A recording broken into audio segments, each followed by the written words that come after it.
All right, welcome to the BIB podcast. This is episode 304, and today we're back, David, at Books A Million. Or the Batcave. The Batcave, yeah. Yeah, we got a bat over. I don't think you can see it in the video. I'm literally 3 feet away from a little bat, and we didn't even know it was there until an employee just pointed it out just a few minutes ago. So I'm like, and it's actually sleeping. Yeah, sleeping right over to the at Books A Million. We're sitting out here, and it's like just sitting there. So we've got an audience member, a live audience member over to the right, who is a tiny critter, but hopefully might bite me on the neck in a second. yeah. Hopefully we don't say anything too controversial, right? And get him stirred up. But anyway, today on today's topic, we want to. I tell you, we were talking before the show today, and we were thinking we were going over some topics to cover, and one that we kept coming back to was to be controversial, dealing with the whole idea of making money from your passion. Okay, and you hear it a whole lot preached. And we talk about it a lot. We talked about it. And I'm a big believer in doing something that you enjoy doing. But I find that we both find in kind of looking at a lot of what people are promoting these days, and what they're telling people to do is just follow your passion. Follow your passion. Well, that's a great place to start, but you really got to understand that's only one part of the component. And I guess this comes from, we see a lot of people starting websites and blogs and podcasts and things around things that we start to scratch our head and wonder. Another one? Yeah, another one. Yeah, exactly. Another one of that particular, genre of, okay, creating your life, creating the right life balance or the lifestyle or whatever. Everybody looks the same, and so at some point you have to say, well, first of all, how does this thing make money? That's a big where component. You should start. Yeah. I mean, unless you're doing it for nonprofit, right? Or it's a hobby. Like, it's a hobby. It's just you and your buddy or by yourself, and you just like to do it because you're a nice person. Right. Yeah. I mean, obviously, there comes a time, and we get questions a lot from people who will ask us, well, I'm interested in this, and they have a vague idea of what they want to do. And it usually is when you start putting wheels on it and start like looking at the practical aspects of engineering, how you're going to make money from this, there is no practical way. I mean, and we're here to say, I guess on this podcast, is say, you shouldn't always follow something that you are just naturally interested in. I mean, I love, one of my interests in is, football. But I'm not going to be an athlete right now, so I like watching it. But I don't know. I can't really make money. Now, I could go out and do a podcast and do all that, but there's only so much time in the day. You got to focus on what you're good at and focus on your expertise and really hone in on that. You could, could you make money in like starting a sporting site? Mm-hmm. Possibly. I mean, I don't think it's like far fetched. Yeah. But then the other thing you got to keep in mind is like kind of like low hanging fruit. Yes. What is something? Is there an easier way? To do it? Yeah. And back up to like your reason why you're even looking. Right. Are you looking? Recently I'm looking for a different stream of income because we have a 3-year-old, and my wife is thinking about changing jobs at some point, getting closer to where we live, right? That type of thing. And so I'm kind of planning for the future. Absolutely. And so I'm analyzing opportunities, sure, to see if it would be viable or not. So could a football site or a sporting site make money? Possibly, or not even just a website. I mean, even those internet business stuff, but just anything. But if it's focused, if it's focused. I mean, I would tell somebody if it's a focused on a particular team or for particular style, like a college or a specific conference or something like that, and they had a clear understanding of revenue model, where how you build, how you create, if you have a clear advertising revenue plan. Outside of that, you're going to hit limitations outside of that. Well, how can you build your expertise? Can you can you grow outside of simply advertising? You know, and at some point you're going to hit a wall there because you know, you can only take that so far. Yeah. Whereas, you know, you build something around your expertise, you can build consulting out of it. You can do advertising. You can do revenue. I mean, we look at podcasts, in other words, instead of making, and I think this is the mistake that a lot of people run into, Dave, is they think that a podcast can be a business. And really a podcast is just a marketing tool for your business. That's how I look at it too still. You know, I know you got John Lee Dumas. I just saw he's on a new thing, and I don't know who interviewed him. I just saw it today, but apparently he's making Ryan Lee, that's who it was. I saw Ryan Lee's interviewing him. Yeah. Making $120,000 a month now. Right. Now, way the exception. Yeah, that's the exception. And I mean, and that's a great, you know, that's an example, but everybody wants to follow that example. They think that they're going to hit that. Not everybody's going to hit that. You know, sometimes you have to use. I mean, I think a podcast is a great idea, but I think if you're planning on making that your single source of revenue instead of making it one of those streams of revenue within your business, I think you're making a huge mistake to start with, because John Lee Dumas started. I mean, this guy, you know, he's been doing this you know, for a few years now. Obviously, he does things a little bit different, but you know, and he'll tell you that not all of his revenue comes directly from podcasting. It comes from multiple streams. He will tell you that it comes from, you know, membership, you know, part of his membership program and getting people in and doing other things. So, and I know guys like, you know, Cliff Ravenscraft will tell you, you know, he's a podcaster, but not all of his revenue comes from simply advertising from his podcasting. It comes from doing podcast consulting and things like that. So I just saw him post a picture of the sales rep that he buys his equipment through. Yeah. And he said he's brought that guy like $500,000 worth of business. Absolutely. You know, $500,000 in business. Yeah.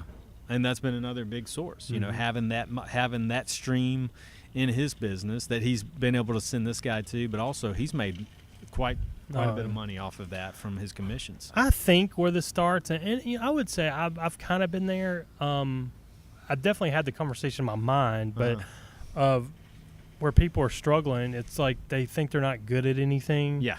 I think that's probably where it comes from, you know, because they're just, I think it's like more like soft skills, they would call them. Yeah. You know?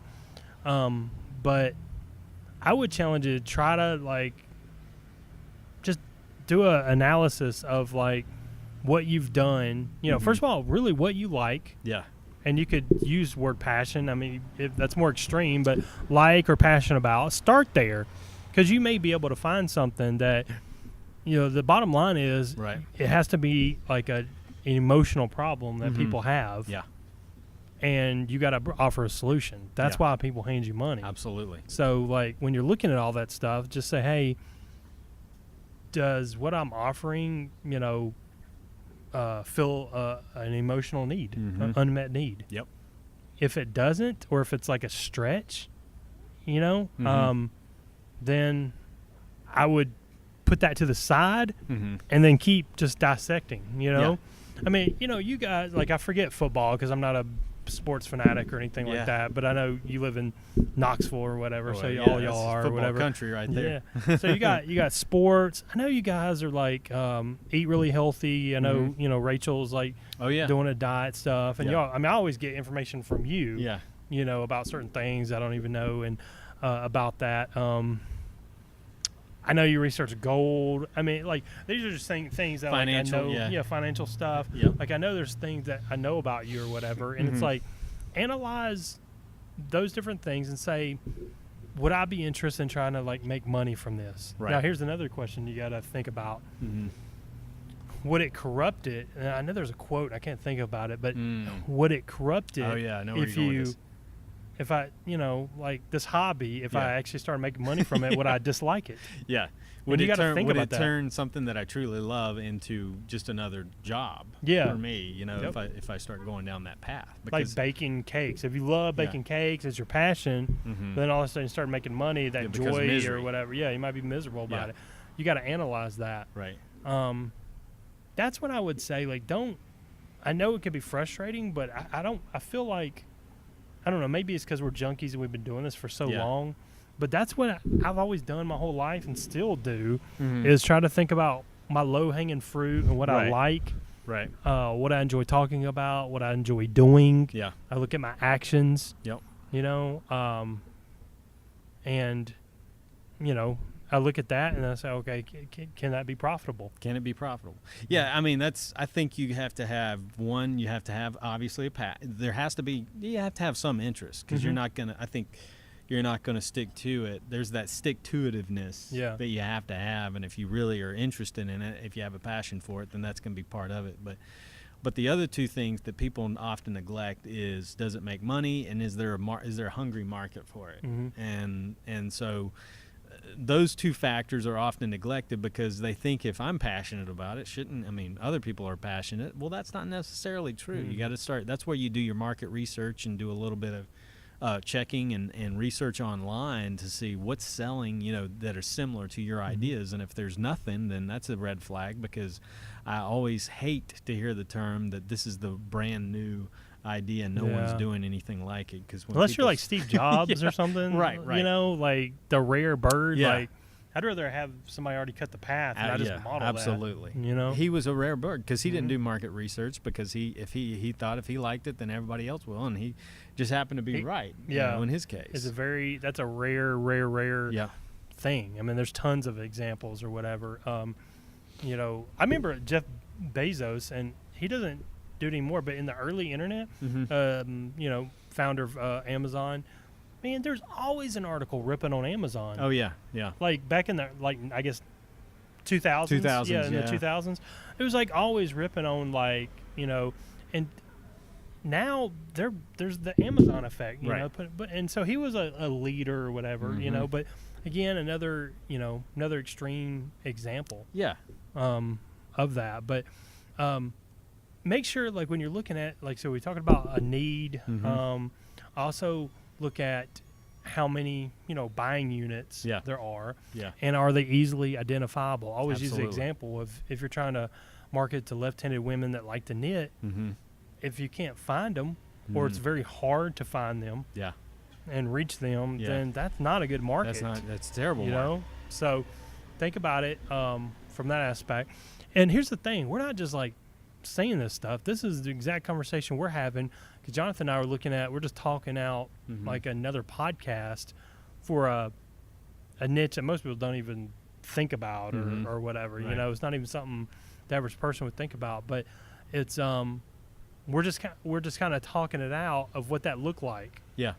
Because I'm looking at starting a podcast, maybe a video podcast, because I enjoy that. And I'm like, but I want to get a very specific group of people and talk to them. It might be authors, it might be manufacturers, it might be salespeople or something, but just a easily identifiable group of people. And what's unique about it is the fact that it's a podcast, but the target market is, like you said, it is easily identified in the sense that these have physical addresses that you can market to. You can build a marketing based off of, knowing these businesses. I mean, there's associations. There's associations and things exactly like that. So, I mean, it's not like you're marketing, like you said, you're marketing to left-handed. What did you say? Yeah, left-handed women that like to knit. Which, I mean, how do you get a list of that? You know, I mean, it's those little things are out there. That's a random thing I've been using for years. I've made up, but it's like, you've got like forums, you've got now Facebook groups, Facebook pages. You got different things like that, but you need to, if you can't find that stuff, then stay away. Absolutely. Well, here's an example. Tim and I are doing the Golf and Business podcast. Well, for me, it's very easy to get a list of business people, but it's easier to find a list of golfers and associations and trade associations, or people that are subscribed to magazine, get a list of those people, or who belong to. So you got 5, 10, 15 ways absolutely. to reach, business professionals that like to golf. Yeah, easy. That's not easy. hard. That's not even that difficult. Right. You can buy lists, and easy to identify companies that would like to be associated with, those, to be associated with advertising on a show that markets to those particular lists, so that's what you got to think about. You've got to think of the clear path of making money through advertising revenue, through your target market.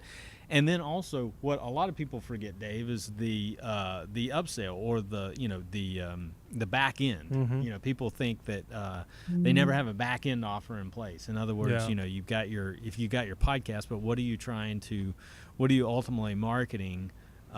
If it's just about your advertising revenue being one thing, but you need to have something. Is it coaching? Is it consulting? Is it some products on the back end that you can offer? You got to have that in place. So the podcast, we don't want to share the niche or anything like that, but as we were talking it out just a few minutes ago, one of the ways we think we're looking at the market, who we talk to. Yep. Would there be people willing to advertise? We're thinking about that, sponsor the show. And then the group we're targeting, they have a lot of money. Like when they make a sale, it's a B2B company industry. And so, they make a lot of money per sale. So they could spend a lot of money to gain that customer. Yes. So there's that.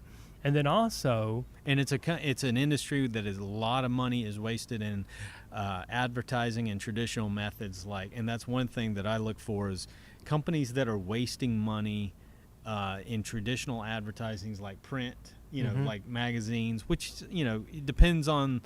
A lot of people are getting away from that. A lot of the circulations in trade magazines are getting less and less. They're a lot less frequent. Cost of print.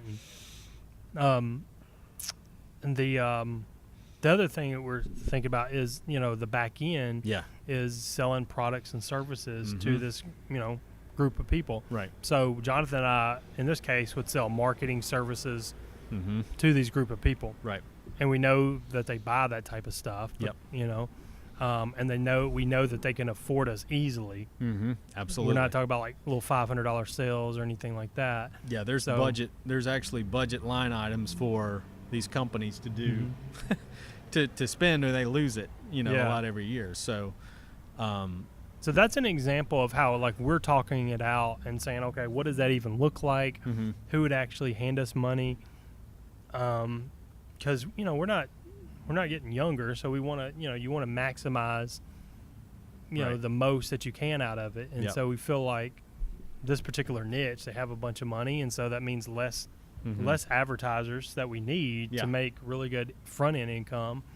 And if we asked them to stroke a check for a few $1,000s, it wouldn't be a big deal. Yeah, and another thing, a part of this criteria is they're easy to talk to. You can pick up a phone literally and contact them. Oh, yeah. And be in communication, which a lot of people that, a lot of your target market, if it's vague, you don't know, you don't have that access where we can literally spread, we can contact and make a phone call and communicate with some industry leaders through that. So that's a big part of it. But again, getting back, big aspect of what we just sharing, don't take it like we're saying work against or disregard the passion, but that's only a part of the whole dynamic. We're saying don't go start a business on making money from your passion. Yeah. Don't be a thought leader. Do not do that. Don't go start a podcast on lifestyle. Yeah, there's enough.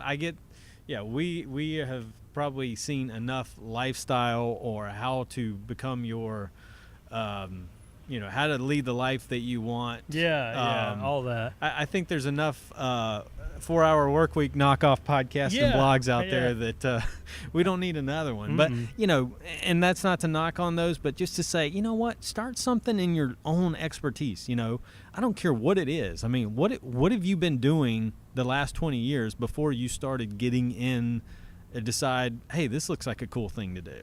Okay, and how can you use online marketing to turn what you've done for 20 years that you have a solid expertise in and really make that work for you so you can build your own business and not be tied to somebody else. That's what we're saying here And that's the way you really, niche, and get as tight as you can, and look for really targeted markets out there that'll pay money. And it shouldn't be that hard to do. So again, passion, a hungry market, and is it scalable, and can you make money from it? Is it monetizable? And I think if you look at those three things and take all three of those things into consideration, Dave, I think then you start heading down you're heading down the right road. Yeah, absolutely. Well, we don't want to beat a dead horse. We definitely wanted to, give you those thoughts, because we're sitting there like, we just saw another one start, a newbie just started this person's podcast, and it was just the same. Is a little bit of a tweak, but it's the same thing. We're like, you know what, this would be a great topic, because people have been trying to, talk about that for years. Absolutely. That's encouragement.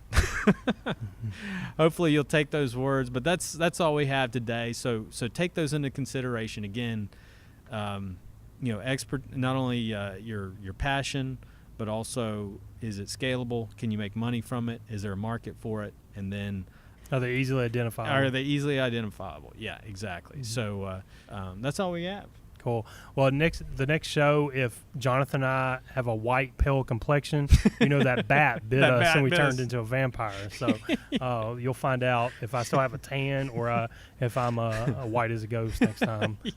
He's still sleeping right there. If David is sleeping upside down, or if he's hanging upside down on the next podcast, that will be a clear indicator. All right. Well, that's it for this week. Take care. Thanks, everyone. We'll see you next week. God bless. Have a good one.